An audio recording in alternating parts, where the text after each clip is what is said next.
Welcome to episode 1 of the Logic Speak podcast. I'm your host, Adam Bieber, and I lead business development here at Logic Speak, and I'm joined by my co-host, Jason Etheridge, founder and president of Logic Speak. Jason, welcome to our show. That's strange. Strange to hear. It's actually awesome, man. Yeah. We've been talking about doing this for, I think I've been bothering you about it for almost a year and a half now. But That's a very appropriate way to put it. but you have also, I wouldn't say it's inaccurate to say that you've been thinking about putting out some more content. Yeah. You've been writing more, but now speaking more. Say a little bit about that. Yeah, in the last, I would say, 5 years or so, I see really interesting podcasts come that I listen to, and I've always in the back of my head had this idea of having a podcast to be able to have another way to reach clients or to reach people or really just to have a positive impact back to our mission. Sure. And all of this stuff we have in our studio now was the inhibiting factor. I didn't have the time or the energy to really make all this happen. And so having you come along and make that a possibility has been really great. Yeah, man, I'm excited. There's been multiple times that you and I have had, and I know you do this with other people, but you and I specifically have had really great conversations. And I have said multiple times to you, like, man, I wish we were recording that. That would have been a great podcast. So I'm excited to have more of those conversations with you. As we start this to our audience, we're not exactly sure what direction this podcast is going to go. Yep. And so kind of hang on and buckle in for the ride. But I really did feel like today would be the best opportunity for us to start where all of this starts.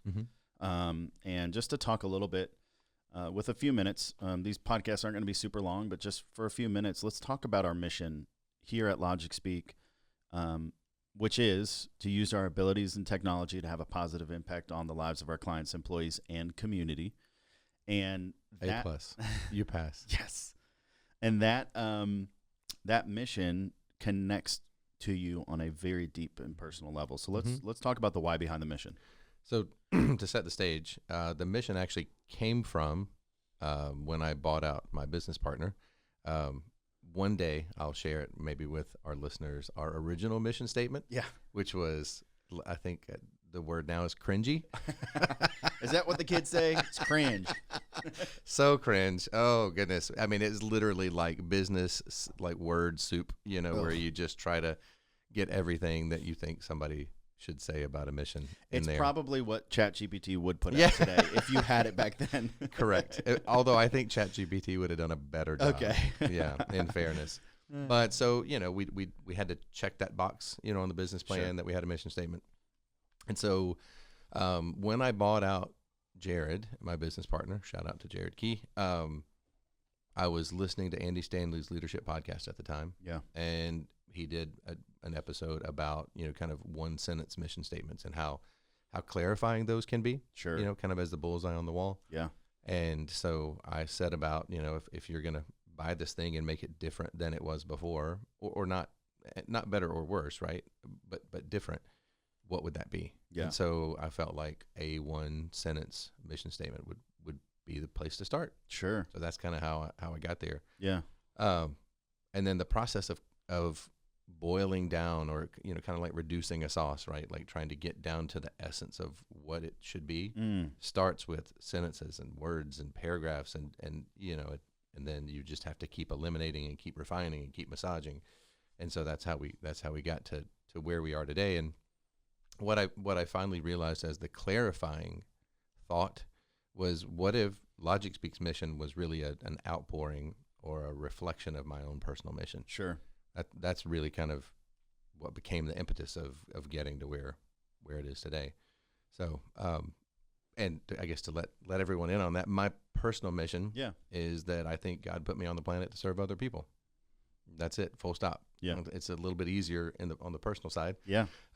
And there's a lot, obviously, that hangs underneath that. There's a lot of ways that might show up in life, whether it's people that you don't know and serving through giving, or whether it's your family, your friends, your coworkers. Ultimately, if I can make people's lives better in some capacity, then ultimately that helps me point people back to who had an impact on me, which would be my Heavenly Father. And so that's kind of the why.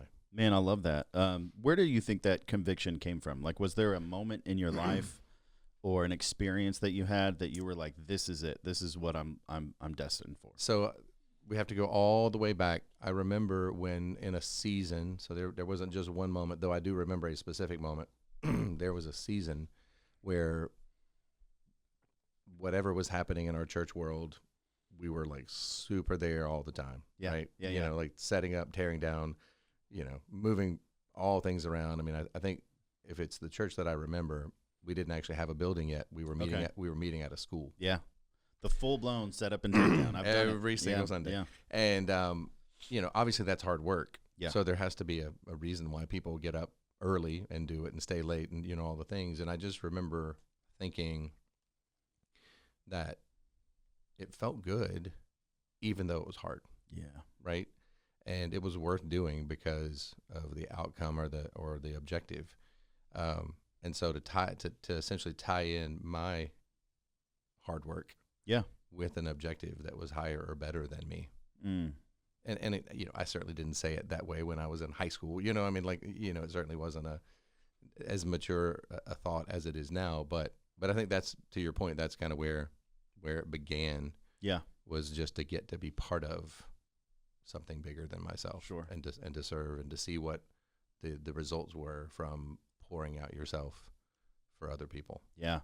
We, it's such an amazing experience because oftentimes when you go into any type of service activity, you show up with a mindset of, I'm here to give something to these people in need. But what ends up happening 100 times out of 100 is you get so much out of that experience. And so it's awesome that you were given that opportunity at such a young age to experience that. I'll never forget my first mission trip when I was growing up. And it was the first time I left the country. I was 17 years old, and I was just like, this is, you know, I had this whole idea, and I told I was raising money for this mission trip and told everybody what we were going to be doing and the work we were going to do and how impactful it was going to be for the kids and the community. Man, I came away feeling like I was the one that got changed. And so I'm really grateful for those types of experiences. And what's neat is, you know, I meet people all the time that have those experiences, but to see those experiences play an instrumental role in developing who we are as an organization is something that's remarkable to be a part of. So when it comes to like how we live that out within our organization, you've obviously been here the longest. We just turned 21 years old. That's right. Happy birthday. Yeah. And so with that, like, how have you over the years kind of seen this mission start to develop and then start playing out itself? And then feel free to talk about, because you've built in some structure and process to help us keep this our focus. Yeah. So it's interesting. So that back to, 2012 when I bought the company, the first thing we had was the mission, right?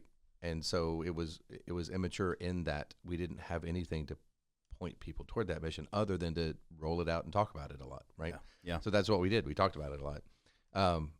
But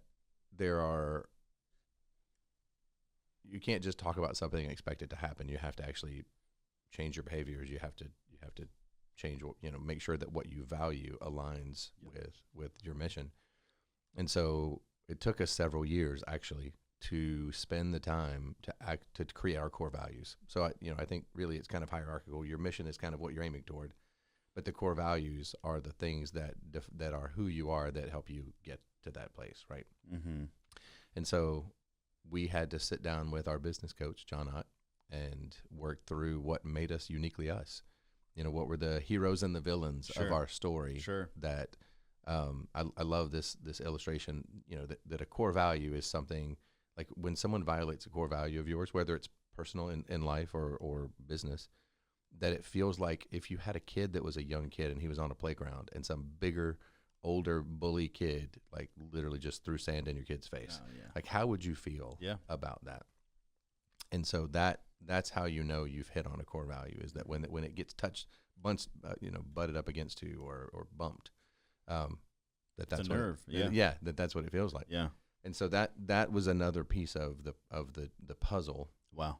To be able to consistently accomplish our mission. I mean, we certainly have tried our whole career at LogicSpeak to accomplish that mission, but to create, as you mentioned, a system to be able to do that. Yeah. You have to know who you are, and you have to know what contributes to being able to do that. Yeah. Well. Yeah. No, I totally agree. You've said before, you can't separate what you do from who you are, or maybe in fewer or more words. Well, I think there is a tendency to try to separate who you are in various places in your life. Yeah. I was really good at it there for a good long while. I could be anything to anyone. And if you knew me on Friday and Saturday nights, you might not experience the same me on Sunday mornings, or you might not experience the same me at the workplace on Monday through Friday. Mm-hmm. So I could become what I needed to be to have people like me in any of those environments.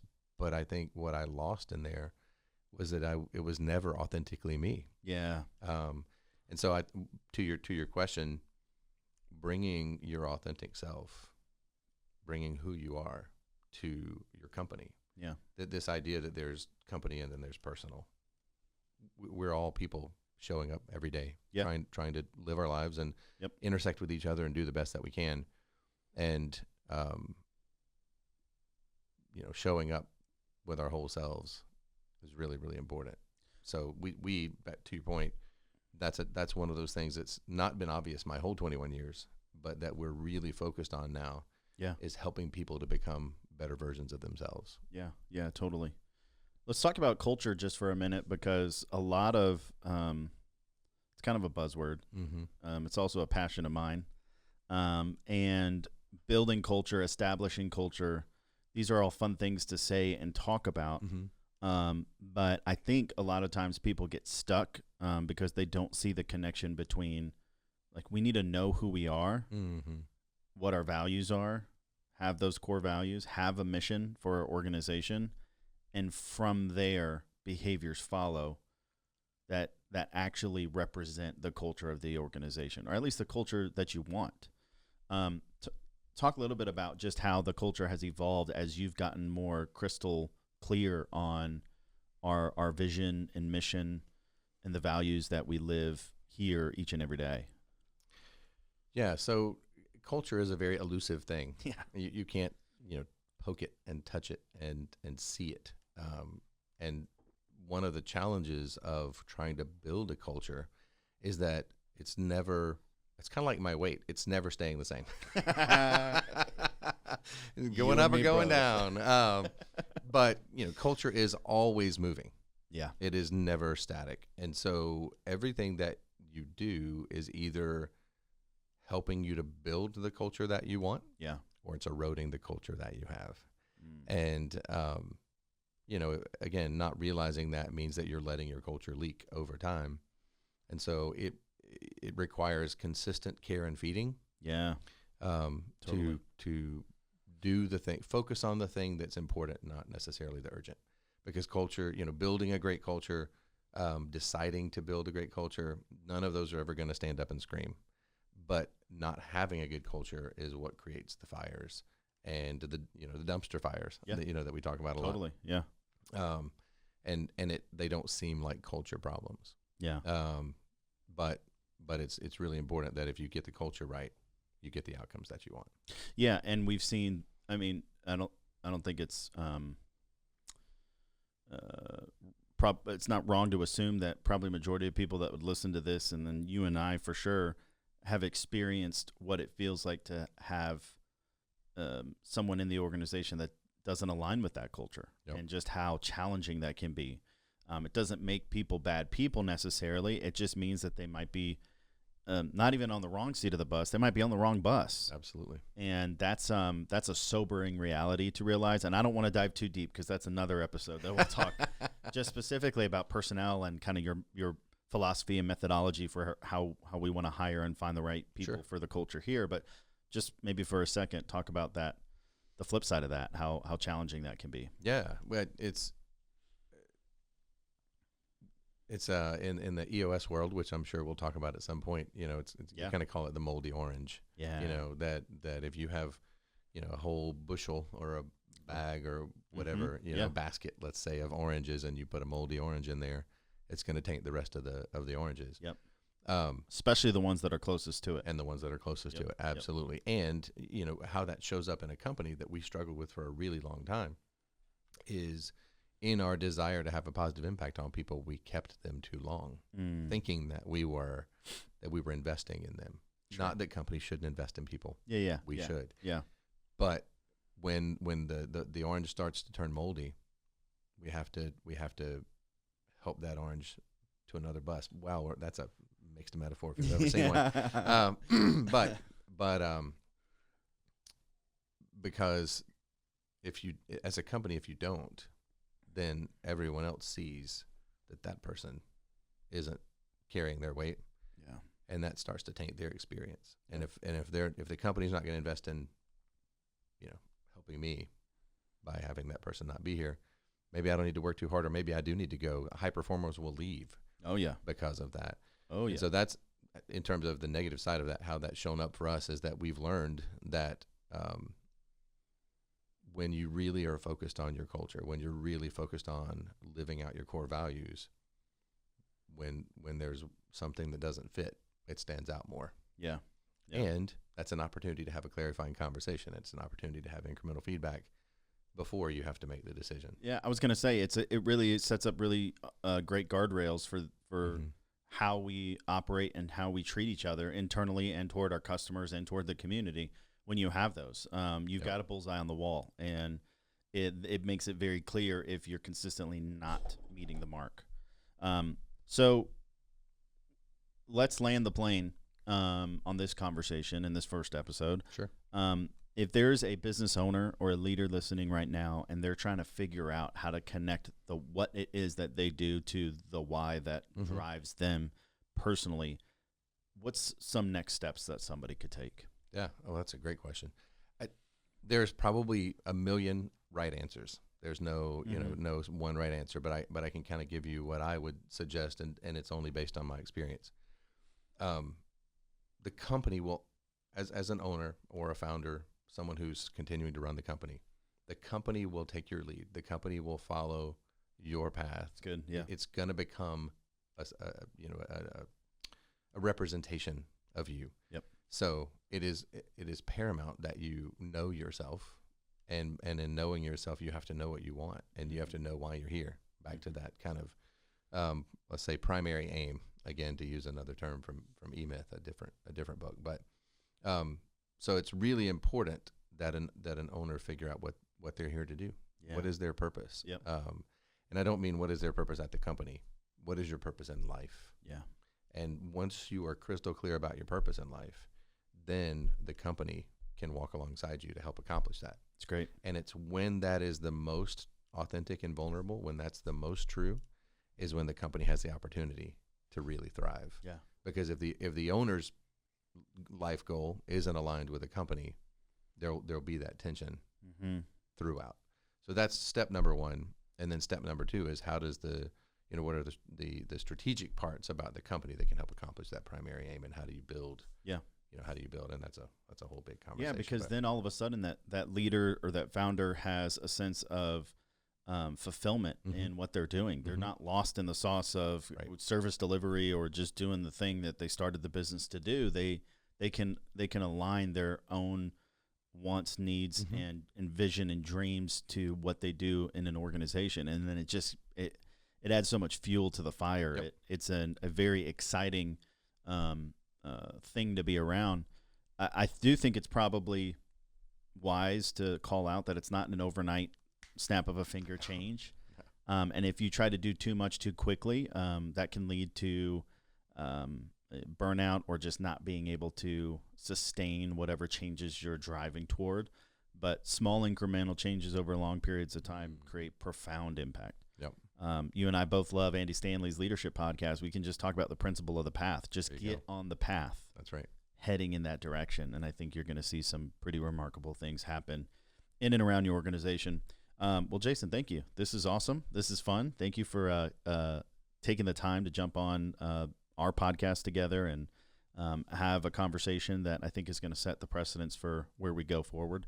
Any closing thoughts for our raving fans and listeners? Well, I just wanted to say thank you personally to you for helping to put this all together, and it would have never happened without you. So I'm really grateful that we get this platform, and that this should be the first of hopefully many more exciting podcasts. So stick with us. This is only the beginning. Thanks, Jason. Appreciate it.